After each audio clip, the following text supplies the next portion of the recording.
৪-৫ দিন পর বিয়ের কথা পাকা হয়ে গেল। ওই দিনই শাকিলের পীড়াপিড়িতেই বিয়ে পড়িয়ে দিল। তবে দুঃখের বিষয়, এই বিয়েতে শামীমের কাজের অজুহাত দেখিয়ে যায়নি। শামীম আগামী মাসের ২০ তারিখে বউ উঠিয়ে আনার দিন ধৈর্য ধরলেন খোদেজা বেগম।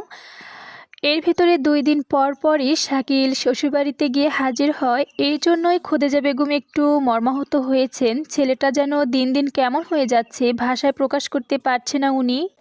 এদিকে শামীম রাত দিন কাজের ভিতর ডুবেই রইল এবং এর ভিতরে বাড়ির দলিলটাও করে বাড়ি বুঝিয়ে নিল। তবে এখনও বাড়িতে ওঠেনি। আগামী মাসে ১০ তারিখে উঠবে ভাবল। তবে ওর মা এ ব্যাপারে এখনও কোনো কিছু জানায়নি। তার ভেতরে ওর ছবি ফ্লাশ করে একটা আধুনিক গানের ক্যাসেট আজ বের হলো। ক্যাসেটটার নাম দিল কত স্বপ্ন দেখেছি তোমায় নিয়ে। তার ভিতরে আর একটা কালো ইডি গাড়ি কিনলো ও। এই দিনটার জন্য ও এতদিন অপেক্ষা করেছিল শামীম। ৩টা সারপ্রাইজ একসাথে মাকে দেবে, মা খুব খুশি হবে। আর কোনোদিনও কেউ বলবে না তুই একটা বস্তিবাসী, তুই একটা ঘৃণা প্রাণী, তুই একটা কাঙালি। এগুলো ভাবতে ভাবতে শামীমের চোখ সচল হয়ে আসলো। প্রায় সন্ধ্যা ৭টার মতো বাজে। মাসুম সাহেব অফিসে ঢুকে হাসতে হাসতে বলল, শামীম, সত্যি কথা বলতে গেলে তুমি অনেক ভাগ্যবান। তুমি যাই ধরো তাই সোনা হয়ে বের হয়ে যাচ্ছে। না হয় দেখো না, গত সপ্তাহে এটি এনে তোমার সাক্ষাৎকার নিল। আজ শুনলাম যে ৯:৩০টায় তোমার সাক্ষাৎকার অনুষ্ঠানই তো প্রচারিত হবে। কত শিল্পীর সাক্ষাৎকার নিয়ে ওদের আলমারিতে নষ্ট হয়ে যাচ্ছে, আর তোমারটা। আমি চাই তুমি আরও বড় হও।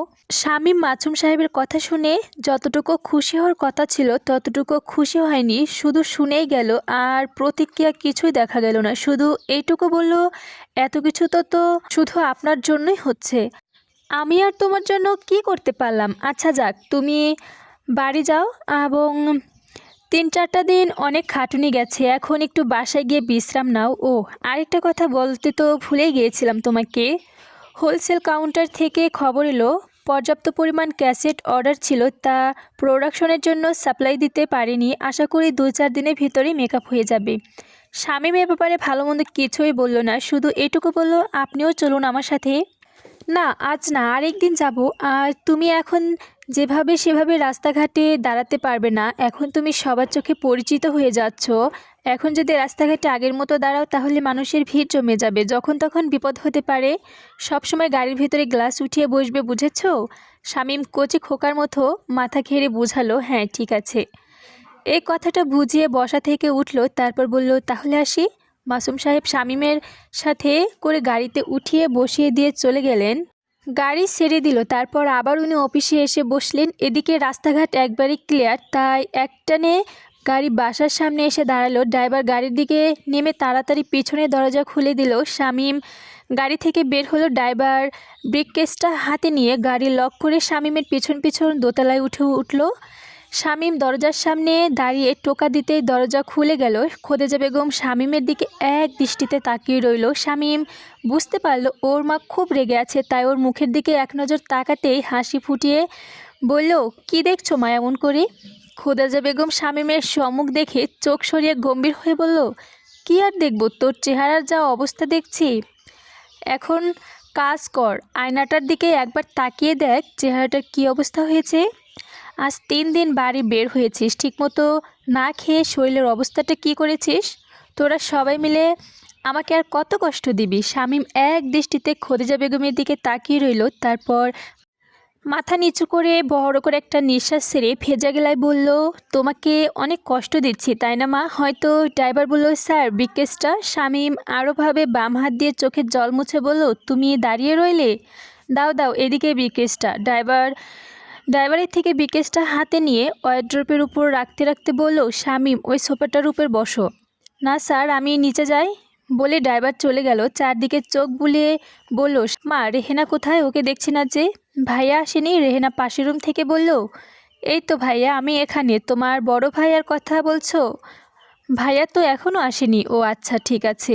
মা আজ একটা সুখবর আছে তোমার, যা শুনলে তুমি খুশিতে দেশেহারা হয়ে যাবে। খদিজা বেগম শামীমের কোনো কথায় গুরুত্ব না দিয়ে অস্থির হয়ে বলল, পরে শুনবো, আগে তুই কাপড় চোপড় ছেড়ে একটা খেয়ে নে, তারপর না হয় শুনবো। আরে না, এখন খিদে নেই। একটু আগে নাস্তা করে এসেছি। রেহেনার সুখবরটা শোনার জন্য পাশের রুম থেকে অস্থির হয়ে বলল, কী সুখবর ভাইয়া, বলো না। খোদেজা বেগম রেহেমানকে ধমক দিয়ে বললেন, কেমন রে ভাইয়া বোন তুই? দেখছিস না ভাই সারাদিন না খেয়ে আসছে, আর তুই কই একটু ভাইয়ার জন্য খাবার রেডি করবি, তা না আসলে তোদের মায়া দয়া বলতে কিছুই নেই। রেহেনা ধমক দিয়ে মুখে গোমরা করে নিচের দিকে তাকিয়ে রইল। শামীম রেহেনার মুখের দিকে তাকিয়ে আবেগ জড়ানো গলায় বলল, শুধু শুধু ওকে কেমন ধমক দিচ্ছ?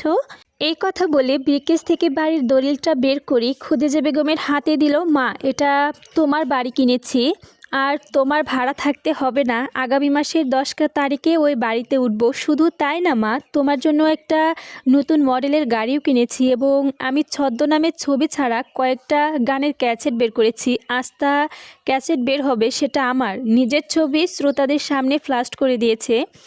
এখন তোমার ছেলের অনেক দাম, তোমার ছেলে এখন আর বস্তিবাসী নয়। শামীম গাড়ির চাবি দিয়ে ক্যাসেটগুলো খোদেজা বেগমের হাতে তুলে দিল। খোদেজা বেগম সবগুলো উল্টোপাল্টো করে দেখছে, উনি যেন আকাশ থেকে পড়লেন। তারপর আন্তরিকতায় গলায় বললেন, তাহলে তুই ভেতরে ভেতরে যাক, এসব কথা বাদ দাও, এখন চলো গাড়ি দেখাবো।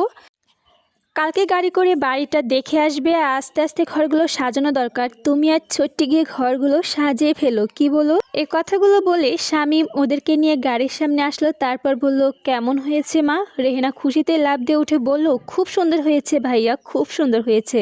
মা, তুমি কি বলো? হ্যাঁ বাবা, খুবই সুন্দর হয়েছে। তাহলে একটু গাড়িতে উঠো। আজ না, থাক বাবা, কালকে উঠবে নে। না মা, আজই উঠো। শামীমের জোরাজোরিতে খোদেজা বেগম গাড়িতে উঠতে হলো, এবং রেহেনা শামীমও উঠল। তারপর কতটুকু রাস্তা ঘুরিয়ে আনলো। এরপর ড্রাইভার গাড়ি নিয়ে গ্যারেজে চলে গেল।